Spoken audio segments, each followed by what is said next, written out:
弟兄姊妹早晨，感謝主今日再同大家一齊學習羅馬書呢個門，大家都好熟噶啦。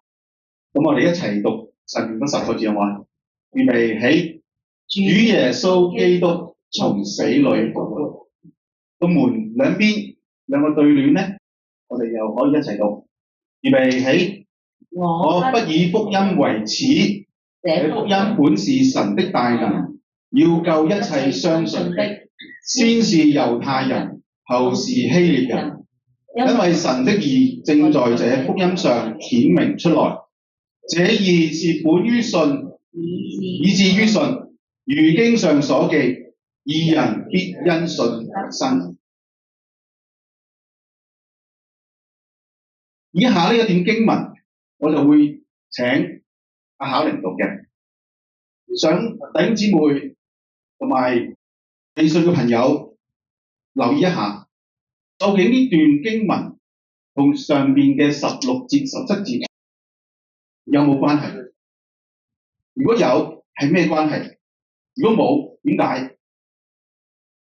神的義在律法以外已經顯明出來，有律法和先知為證，就是神的義，因信耶穌基督加給一切相信的人，並沒有分別，因為世人都犯了罪，虧缺了神的榮耀，如今卻蒙神的恩典，因基督耶穌的救贖，就白白地稱義。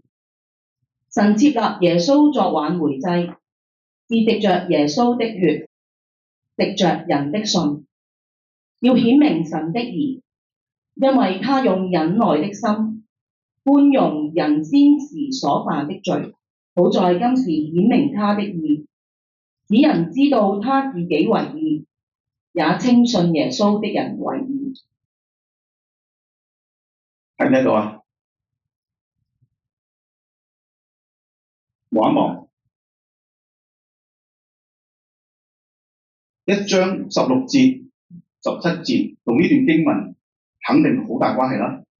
16、17節係講神嘅義，講信。呢一段經文出現咗好多次，神嘅義、信。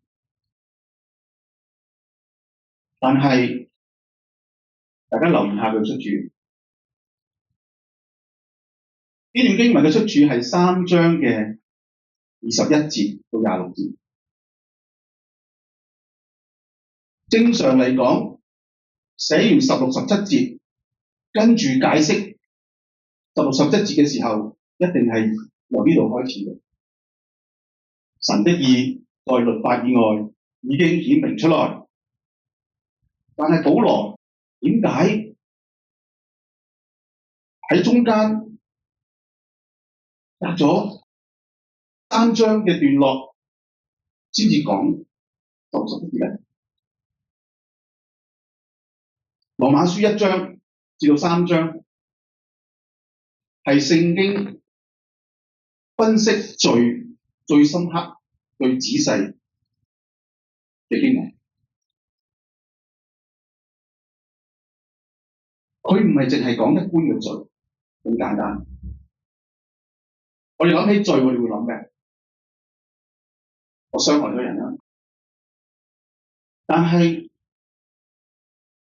保羅用咗咁長嘅段落，佢係要證明9、10、11、12節。因我們已經證明，猶太人和希臘人都在罪惡之下，就如經上所記，沒有義人，連一個也沒有，沒有明白的，沒有尋求神的，都是偏離正路，一同變為無用，沒有行善的，連一個也沒有，連一個也沒有。今日我哋坐喺度，包括我自己，每一個人都冇行善。信咗主，我哋行善去幫助人，我哋嘅善都係唔完全。保羅喺度講緊乜嘢？保羅喺呢段經文唔單止去揭示俾我哋聽罪呢個咁嚴重嘅問題，佢更加係要佢話俾我哋聽罪嘅根嘅問題。咩叫罪嘅根？如果話我偷嘢，眼見嘅犯罪，我哋問點解你偷嘢咧？因為我心裏面貪心。我再問點解你又貪心咧？大家會點答？究竟乜嘢係罪嘅根？今日我哋就一齊學習呢段經文，去將個罪嘅根抽出嚟。我哋一齊禱告。親愛天父，你而家就喺度去幫助我哋一班弟兄姊妹，去更加深刻去認識罪嘅根係乜嘢。求你打開我哋嘅心，俾我哋有亮光，睇到你嘅真理，以致我哋打仗嘅時候會更加清楚我哋嘅問題，我哋可以更加學習點樣去榮耀你，點樣去敬拜你。神，求你幫助我哋一齊去明白你嘅真理。以上嘅禱告奉耶穌基督名。阿門。如果要認識明白罪嘅根，四個基本嘅聖經真理咧係唔識。呢四個聖經嘅真理就係幫我哋抽條根出嚟。呢四個聖經真理亦都係改變咗我一生。所以我先同大家分享呢個四個基本聖經真理係乜嘢。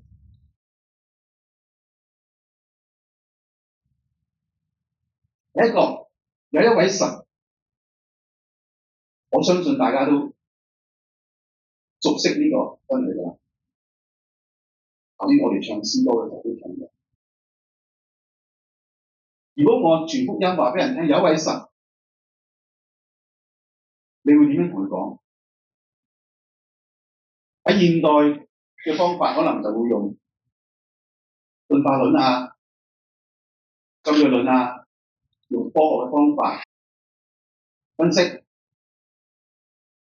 但係無論你點樣分析，用幾多個科學知識，最後都會得出一個結論，就係科學唔能夠話俾我聽生命嘅起源。所以今日我唔會用呢啲方法，我哋嘗試用保羅嘅方法，因為保羅講有一位神嘅時候，佢係未有進化論噶嘛。所以我哋進入保羅嘅思想，究竟保羅諗緊乜嘢咧？佢有3次嘅佈道旅程，當佢傳道嘅時候，佢同人傳講呢位神嘅時候，佢究竟點樣傳呢？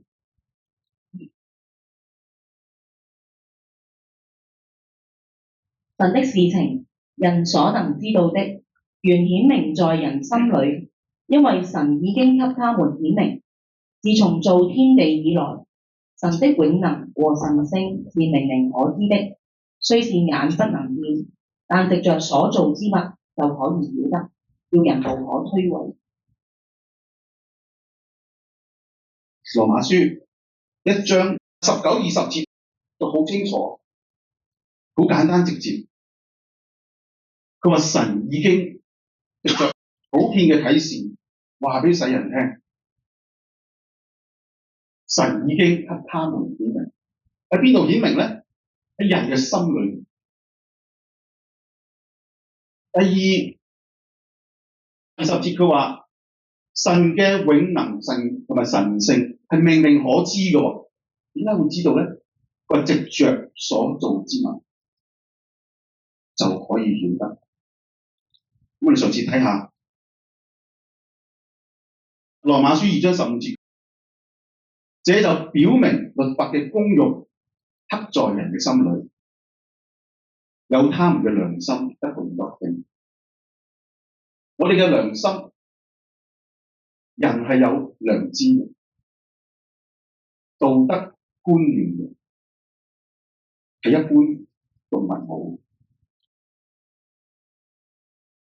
喺《使徒行傳》，保羅去傳道嘅時候，佢話歸向永活嘅神，就係嗰位創造天地海其中萬物嘅神。佢留低咗好多證據，乜嘢證據咧？你有冇想象過種子擺喺地上嘅時候，天上面落雨，就會生到啲食物，我哋又食到喎。可以常常賞賜豐盛，使我哋吃喝充足，滿心歡樂。保羅去到雅典嘅時候，佢話佢去到個雅典嘅地方，佢見到乜嘢？佢仔細睇嘅時候，嗰啲人係敬拜緊啲神嘅喎，即係佢哋知道係有神嘅存在啦。但係保羅發現一座壇，上面寫咗獻給唔認識嘅神，即係喺保羅嘅時代咧，呢啲人係拜緊神，佢哋心裏面知道有位神，但係佢哋係唔知究竟呢位神係邊個，所以保羅就話：我現在把你們不認識而敬拜的這位神傳給你們，創造宇宙和其中萬有的神，既然是天地的主，就不住在人手所造的殿宇，也不受人手的服侍，好像他缺少什麼。佢反而係將生命氣息賜俾萬人，我哋存活、活動、生存都係源於佢。喺舊約詩篇，諸天述說神的榮耀，穹蒼傳揚他的作為，天天發出言語，夜夜傳出知識。沒有話語，沒有言辭，人也聽不到他的聲音。他們的聲音傳遍全地，他們的言語傳到地極。當我哋望上天，神嘅創造，如果我哋讚被造物係好靚好宏偉，佢哋話緊俾我哋聽，創造我嗰個更加榮耀。呢個就係第一個真理，好重要。有一位神，而神已經向人顯明。第二個真理，人被造最終嘅目的係為咗乜嘢？大家知唔知？點解神要創造人呢？我哋人咁衰，成日都背逆佢，點解佢創造我哋？人被造最終目的，為咗神嘅榮耀，呢個好重要嘅真理。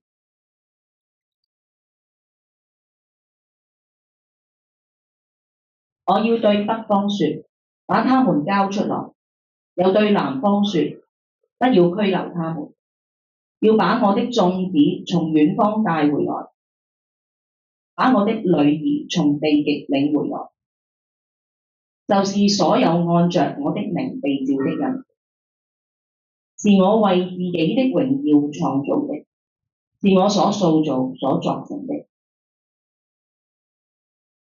人類歷史裏面，神所做嘅每一件事，都係為咗佢自己嘅榮耀。聖經啟示俾我哋知道呢位神係極之以神為中心嘅。這百姓是我為自己所做的，好述說我的美德。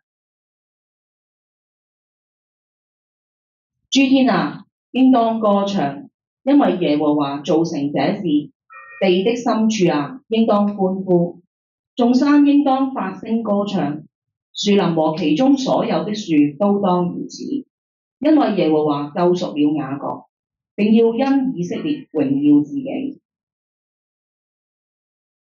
因以色列榮耀自己，以色列係佢自己嘅選民，神所做嘅每一件事都係要榮耀佢自己。我使我的公義臨近，必不遠離；我的救恩必不遲延。我要為以色列我的榮耀，在錫安施行救恩。因為經上有話向法老說：我將你興起來，特要在你身上彰顯我的權能，並要使我的名傳遍天下。羅馬書9章17節，法老係敵擋神，都係為咗神嘅榮耀。呢個就係第二個真理，人被造嘅最終目的係為咗神嘅榮耀。第三個真理，人被造唯一嘅責任係乜嘢？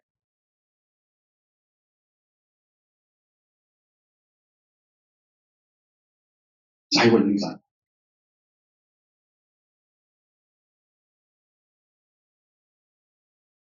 我的民啊，你們當聽我的話；以色列啊，我要勸戒你。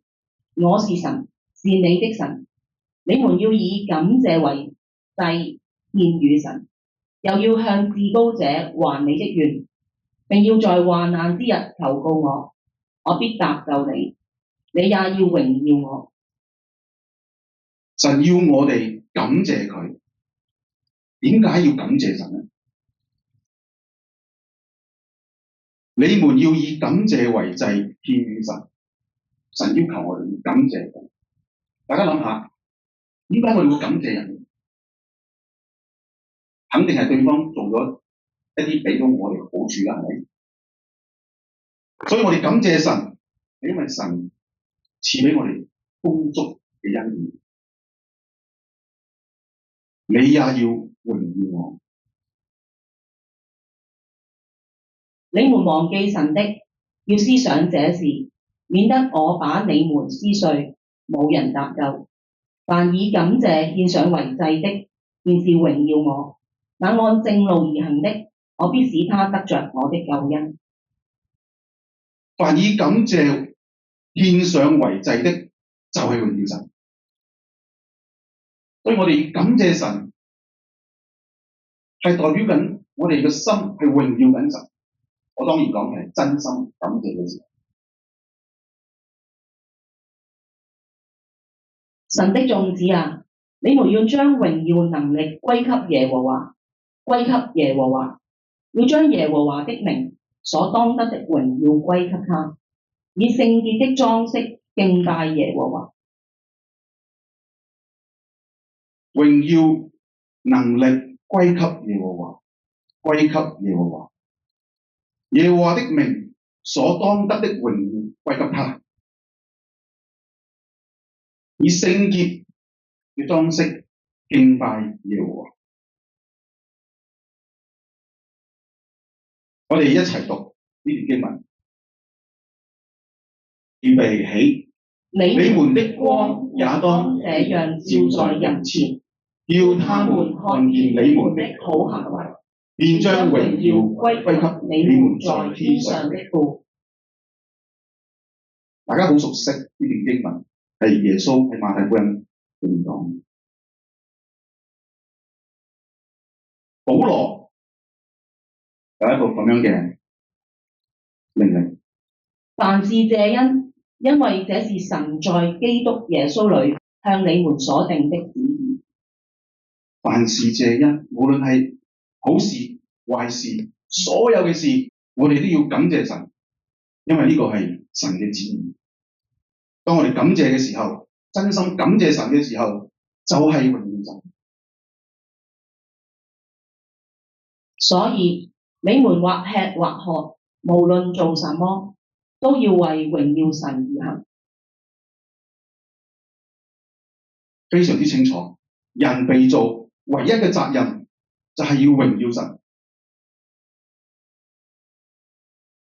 第四個真理，人係點樣可以榮耀神呢？我哋點樣榮耀神呢？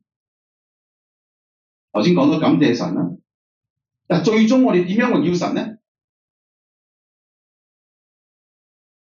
以神為至寶。由舊約去到新約，我哋嘅神極之以神為中心，佢要我哋以佢為至寶。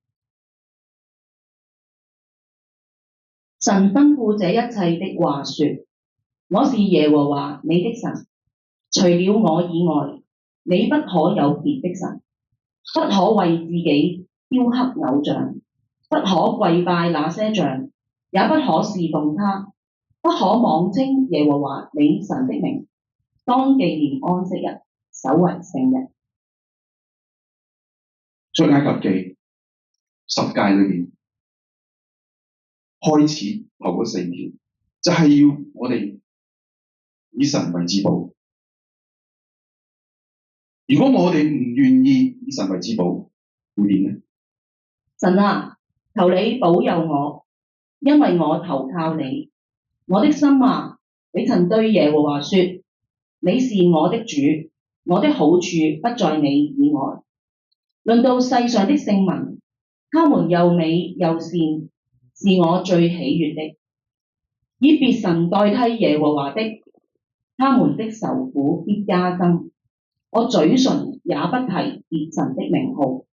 詩篇16篇1至4節係大衛寫嘅詩篇，佢話：以別神代替耶和華的，他們的愁苦必加增。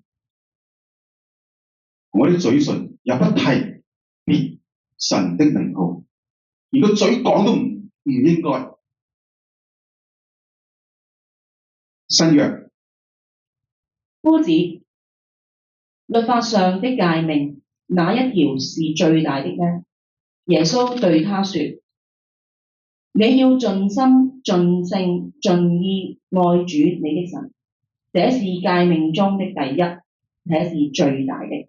我哋一齊讀37節，預備起。耶穌對他說：你要盡心、盡性、盡意愛主你的神，這是誡命中的第一，這是最大的。要盡心、盡性、盡意愛主你嘅神。神要我哋以佢為至寶。耶穌講：愛父母過於愛我的，不配作我的門徒；愛兒女過於愛我的，不配作我的門徒。非常之霸道。我哋嘅神係要我哋愛佢多過我哋愛，甚至我哋嘅家人。唔知大家聽到嘅時候有咩感受？但係我哋嘅神確實就係要我哋以佢為至寶。保羅點講？不但如此，我也將萬事當作有損的，因我以認識我主基督耶穌為至寶。我為他已經丟棄萬事，看作糞土，為要得着基督。保羅佢係以主基督耶穌為至寶。以上就係4個基本聖經嘅真理。第一個係咩？有一位神，因為神已經向人顯明啦。第二個呢，人被造最終嘅目的，為咗神嘅榮耀。第三，人被造嘅唯一嘅責任就係榮耀神。第四呢，人係點樣榮耀神嘅呢？以神為至寶。好，我哋而家可以休息一下。我哋大概係11:30返返嚟，唔該。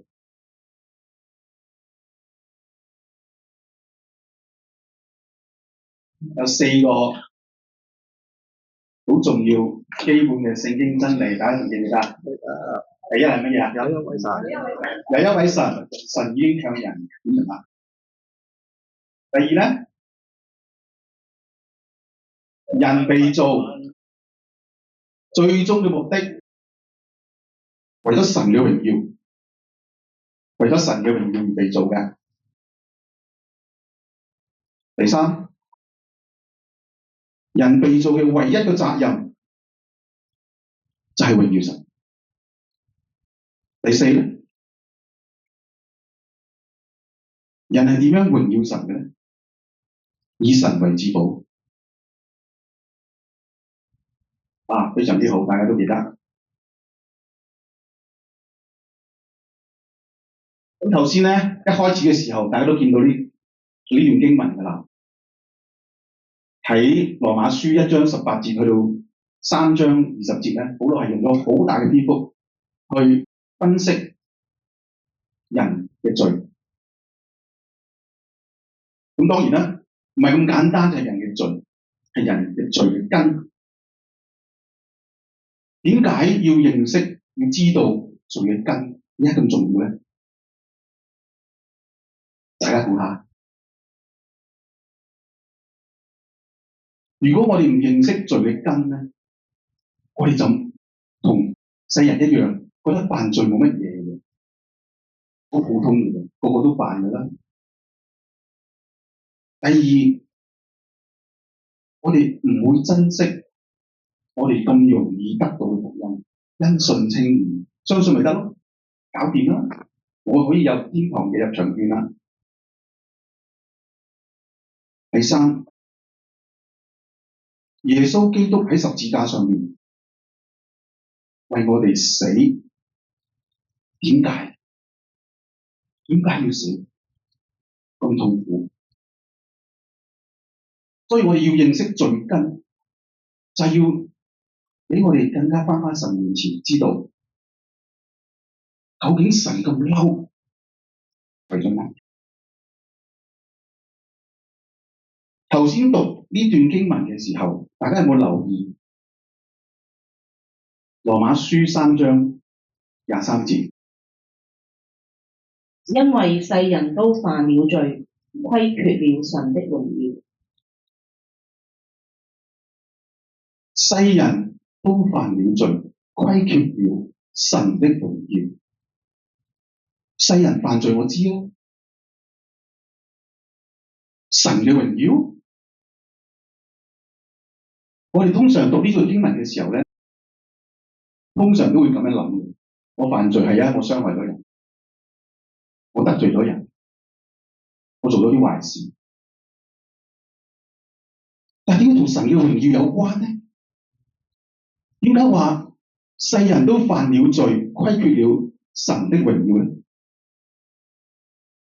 所以呢度保羅好想話俾我哋聽，我哋嘅罪嘅根喺邊度？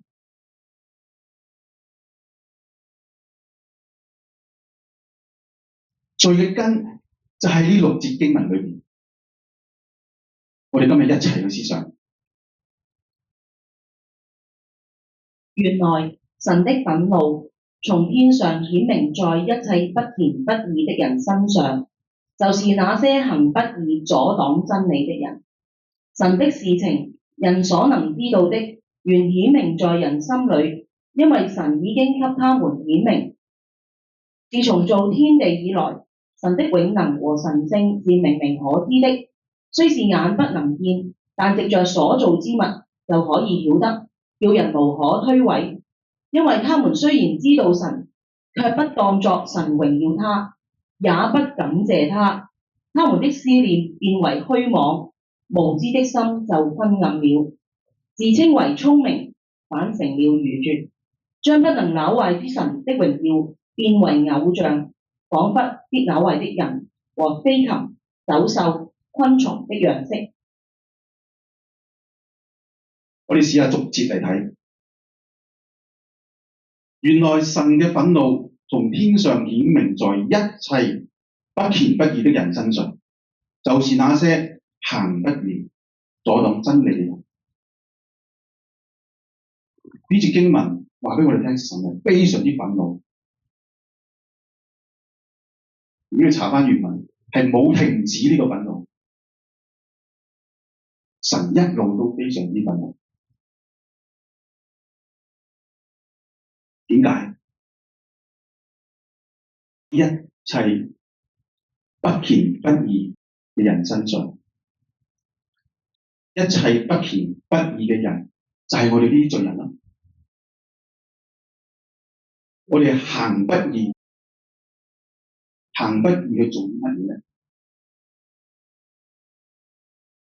阻擋真理嘅。我哋呢班罪人阻擋真理。咩叫阻擋真理？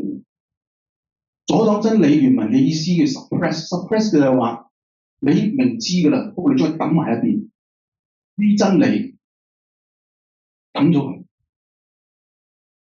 喺你個心裏邊，唔要 press down，即係將佢壓落去。咁呢節經文咧，起碼我哋有兩樣嘢可以睇到。第一就係呢個罪根咧，係喺我哋裏邊嘅，係咪？一定喺裏邊啦。我而家要抽佢出嚟嘛。第二，呢個罪根做緊啲乜嘢？呢個罪根係令到我哋去阻擋真理。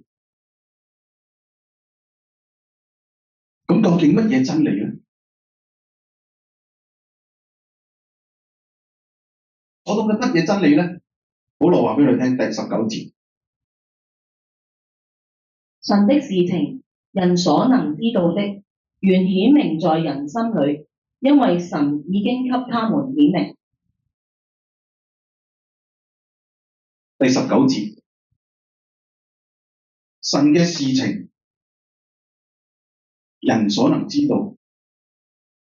咩叫人所能知道咧？就係神藉住寶貴嘅啟示，信主唔信主都睇到㗎啦，眼見嘅。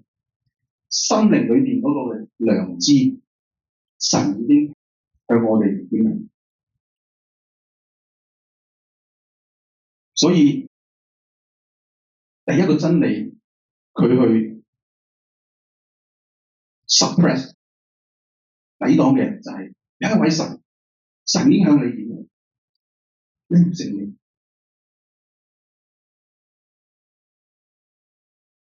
21節。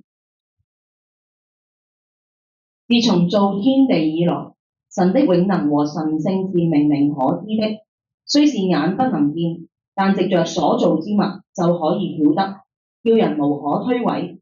因為他們雖然知道神，卻不當作神榮耀他，也不感謝他。他們的思念變為虛妄，無知的心就昏暗了。神嘅永能、神性明明可知嘅喎，點解你會知啊？藉着所造之物就可以曉得，叫人無可推諉。點解無可推諉嘅？點解保羅可以話無可推諉咧？當我哋面對神嘅審判嘅時候，你冇得抵賴嘅，你冇得拗嘅。點解冇得拗咧？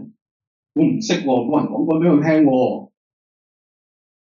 21節話俾我聽點解？因為他們雖然知道神，卻不當作神榮耀他，不感謝他。呢個係咪嗰個罪根令到我哋阻擋緊乜嘢？1、2、3個真理，全部俾佢當晒，係咪啊？好清楚啊！無可推諉嘅，佢話卻不當作神榮耀他，也不感謝他。就係頭先我哋分享個第二、第三個真理。人被造最終目的係為咗神嘅榮耀。人被造唯一嘅責任就係要榮耀神、感謝神。但係知道有神，但係你卻唔當神去榮耀佢，唔感謝佢。當我哋咁做嘅時候，發生咩事呢？思念變為虛妄，無知嘅心就昏暗。弟兄姊妹，當我哋唔去完成神創造我哋嘅責任嘅時候，我哋嘅思想做乜嘢？虛妄即係虛空，個心昏暗。點解？我哋嘅心如果冇咗神嘅榮耀咧，係黑蒙蒙。有一節經文，約翰福音3章19節，耶穌佢講呢句說話，佢話光來到世間，世人因自己的行為是惡的，不愛光，倒愛黑暗，定他們的罪就在前。人係愛黑暗嘅，點解鍾意黑暗？因為黑暗你可以做你鍾意做嘅嘢。自稱為聰明，反成了愚拙，將不能朽壞的神的榮耀變為偶像，仿佛必朽壞的人和飛禽、走獸、昆蟲的樣式。當我哋唔榮耀神，心裏面唔榮耀神嘅時候，我哋會自己鍾意做自己嘅嘢，會覺得自己好叻嘅，自以為聰明，我哋所做嘅嘢都覺得好叻㗎。如果唔係，我哋都唔做啊！我哋會認為我哋自己好叻㗎。但係保羅話反成了愚拙，點解愚拙咧？因為佢哋將不能朽壞神嘅榮耀變為偶像。咩叫變為偶像咧？原文嘅意思就係 exchange， 即係話你換咗，你唔要神嘅榮耀喺你嘅裏面，你要乜嘢啊？你要偶像。嗰啲偶像係點㗎？佢哋會朽壞嘅。人啦，你整啲像啦，飛禽走獸、昆蟲，乜嘢都有。就好似保羅喺佢報道嘅裏邊，見到雅典裏面嗰啲人，乜嘢都拜，嗰啲係全部都會朽壞。神嘅榮耀係無限不朽壞，我哋唔要，將佢換咗偶像。咁大家睇到呢節經文咧，你會睇到呢個罪根啊，佢做緊乜嘢？佢唔單止要阻擋真理，佢第二件事要做嘅就係要將神嘅榮耀替換咗，變成偶像。我哋咁樣做嘅時候，神有咩感受咧？大家估下。嗱，我哋嘅神係點嘅？舊約話俾我哋聽，我焉能使我的名被褻瀆？我必不將我的榮耀歸給假神。我必不將我的榮耀歸給假神。當神見到佢創造嘅人將佢嘅榮耀替換咗，換咗啲偶像、朽壞嘅偶像嘅時候，你知唔知神點樣講？呢節經文，耶利米先知咁樣記載：你們儘管過到基提海島察看，派人去基達仔細查考，看看曾有這樣的事沒有？有哪一國把自己的神換掉呢？其實那些並不是神，我的子民竟把他們的榮耀換了無益的偶像。諸天下，你們要因此震驚，要大大戰慄，極其凄涼。這是耶和華的宣告。耶和華的宣告，我嘅子民點將佢哋嘅榮耀，佢哋榮耀呢度原文就係講神嘅榮耀，換咗無益嘅偶像，朽壞嘅偶像。跟住12節佢話咩？佢話所有被造之物見到咁樣嘅時候，要震驚啊，大大戰慄，極其凄涼。呢個係耶和華講，話俾我哋世人聽，我哋做緊啲乜嘢？我哋要問點解？點解我哋會將神嘅榮耀換咗偶像？呢個罪根咁搞緊乜嘢？令到我哋要將佢換咗神嘅榮耀？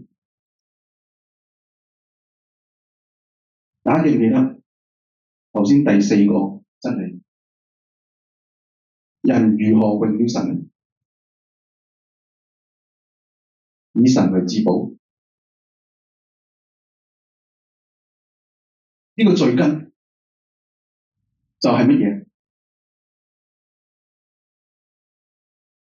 佢不以神為至寶。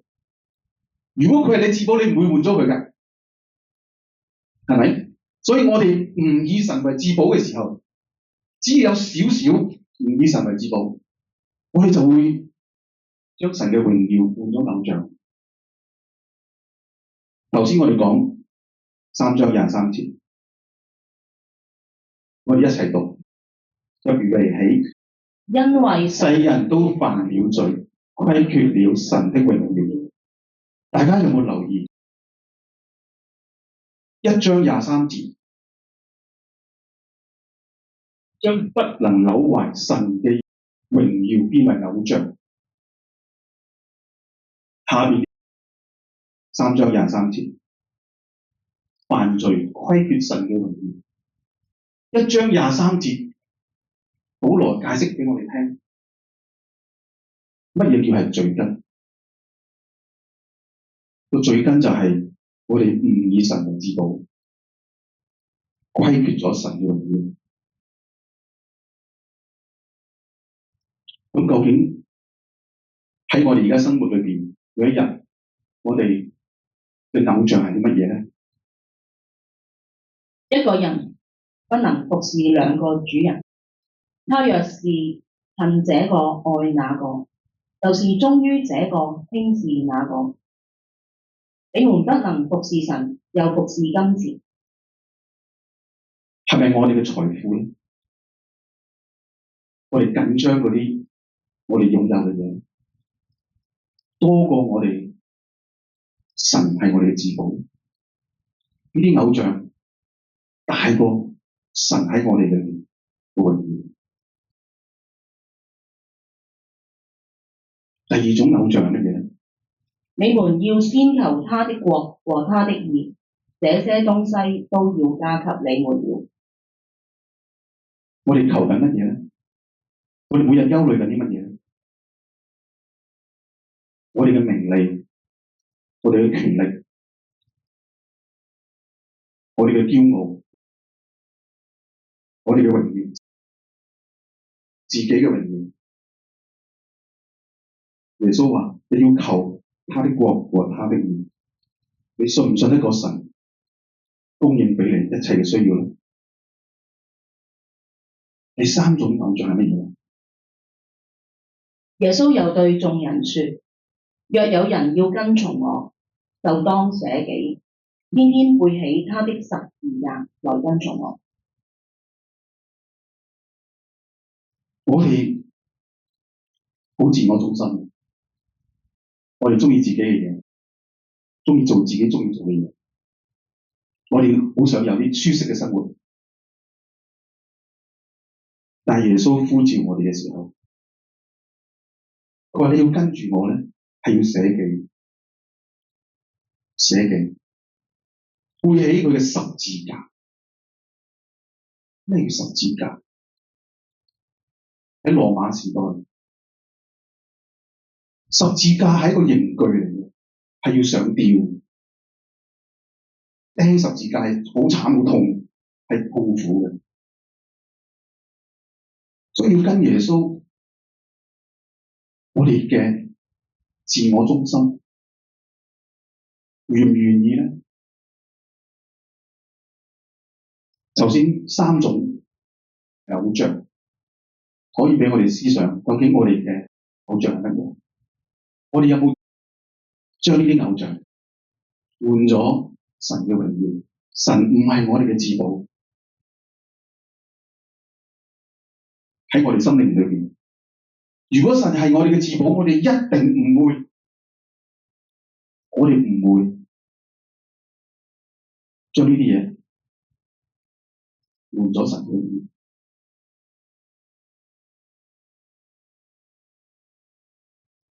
喺舊約申命記，摩西警告我哋：你們要謹慎，免得忘記耶和華你們神與你們所立的約，為自己雕刻偶像，就是耶和華你神所禁止你做的偶像，因為耶和華你的神乃是烈火，是忌邪的神。摩西好緊張以色列人唔將神為至寶，喺嗰個年代嘅人就會雕刻偶像。我哋今日我哋嘅偶像係乜嘢？摩西講俾我哋聽，神係烈火，係忌邪嘅神。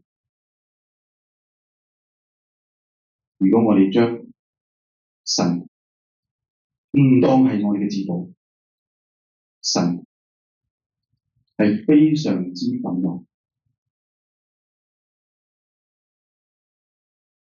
將不能朽壞之神的榮耀變為偶像，彷彿必朽壞的人和飛禽走獸昆蟲嘅樣式。關鍵問題二，你係以乜嘢嚟至寶咧？點解關鍵問題二咧？如果大家記得上年分享嘅時候，關鍵問題一係乜嘢？關鍵問題一係我哋嘅死亡。關鍵問題二就係我哋未死之前，我哋活喺地上嘅時候，我哋點樣面對神呢？將來我哋面對神嘅審判嘅時候，你以乜嘢為至寶？好，今日分享，多謝大家。